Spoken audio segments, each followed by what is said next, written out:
guys, and welcome to this week's Wake Up CX.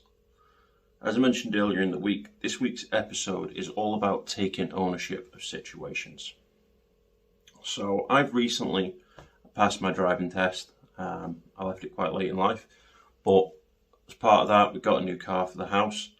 I ran into a couple of red flags with the car, but nothing major, the car runs good and everything else. But we thought, we'll pop it into the garage because there's a fix that needs to be done on it. And we looked up the codes and everything else and we took it down to the garage. Now, we had the conversation with them and they were like, yeah, okay, it's not a problem, drop it in, you can pick it up later in the day. So we do this on day one. And I ring him up at the end of the day and he's like, yeah, the car's not ready. I said, okay, but I really need the car, so we'll pick up the car, we'll drop it back in the morning. So we did this. And then day two comes. Drop it in. And again, follow up later in the day. Is the car ready? Yeah, the part's been installed and all the rest of it. Come down and get the car. It's fine. Take away. So we go down, we pick up the car. Driving it home and it feels a bit sluggish. Something's not quite right, but maybe it's just they've done some work and it needs some time to ease in. So we take it around the town a little bit, take it up on the dual carriageway. The moment we get it on the dual carriageway, the car's got no power. It hits 50 mile an hour and it's just not got any more energy in it. And it took a good stretch of road to get it to 50. And we start getting warnings popping up on the dash and we've got to limp it round and bring it back. So the next morning we take it up to the garage and I'm like, look, and you have a look at this. We brought it in with one error. You've now given it us back. We've now got 4 errors. The original one isn't even fixed. I don't know what's going wrong, but can you have a look? This is where the episode kind of comes into its own, right? So when I spoke to them, obviously we were waiting for when they opened, so we sat outside. And the first guy I speak to gives me, well, I didn't bloody do it. All right, I didn't say you did. The garage, could you have a look at the car? And after a little bit of humming and hawing, yeah, all right, leave it with us. As we start walking up the road, the guy that normally works in the reception spots us, pulls over, and is like, what are you doing back here? So we explain it to him, and he's like, yeah, it's part of that bloody bracket that you brought. I don't know, I'm not a mechanic, you're the mechanic, you're the expert here, just have a look, let me know what you think. So we go home, we have to wait out the day. And then at the end of the day, we call up just to see how it's going. Right, the guys are on away now with a test run with the car. When they get it back, we'll give you a call, let you know if it's good to be picked up. So, okay. We get a call back about 10-15 minutes later. Right, that's the car done, come up and collect it. So, okay, great, car's fixed, I'm happy. We go up, okay, so what's wrong with it? It's a secret. Okay, but what was wrong with the car? We need to know.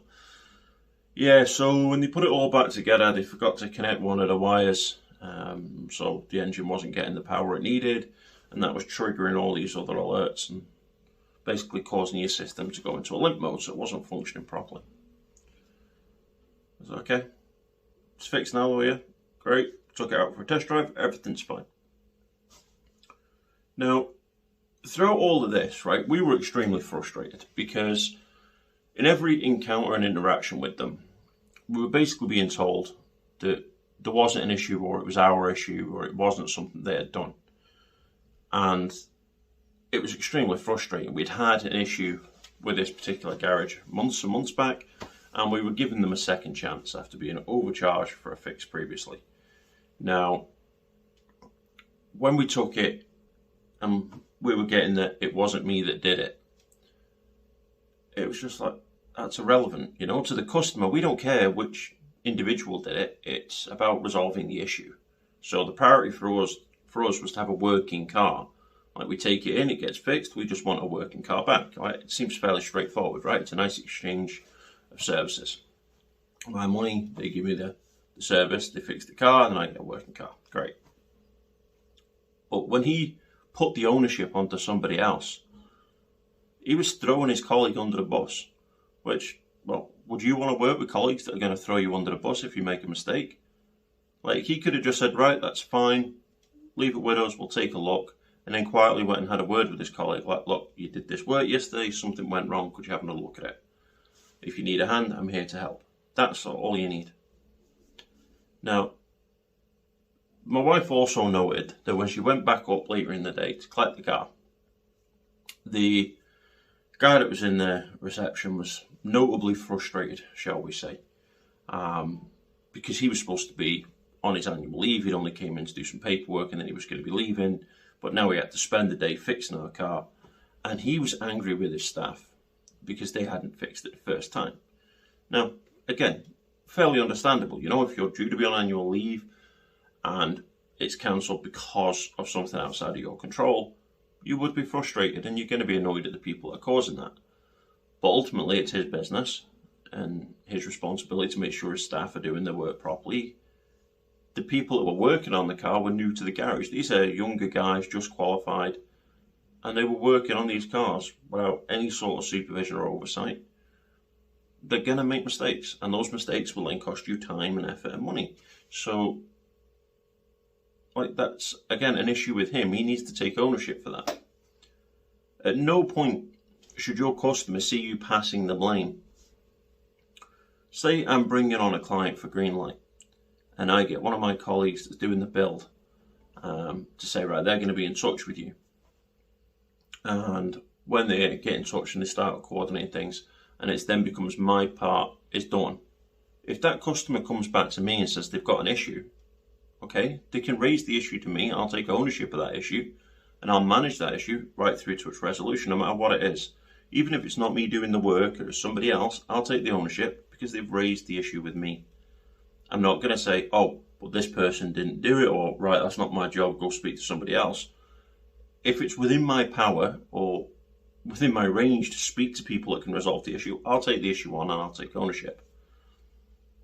This is going to relate to another episode I'm planning for a couple of weeks from now about knowing your limits. But for now, the onus has to be on. Take ownership of problems.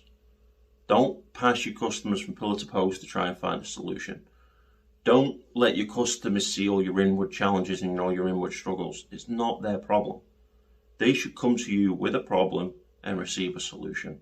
You can take them on the journey of getting that solution, but that journey should never involve throwing people under the bus, placing blame on other people. It has to be positive. You know, it should be reassuring, positive, not, right, that's their fault. Why are you telling me? You know, that tone is just so frustrating. It's so dismissive of our actual issue. There's no taking. I appreciate you've now had to walk back and forth to us 3 or 4 times. There's no acknowledging our loss throughout this procedure, and it's just very dismissive. So yeah, that's this week's topic. Just take ownership. And yeah, thankfully the car's now running great. No further issues. Okay. I hope you enjoyed this week's episode. If you've got some examples that you want to share, please do. I'd love to hear them. I know a lot of us have had customer challenges, especially with ownership, with recent issues across the country. So please get in touch.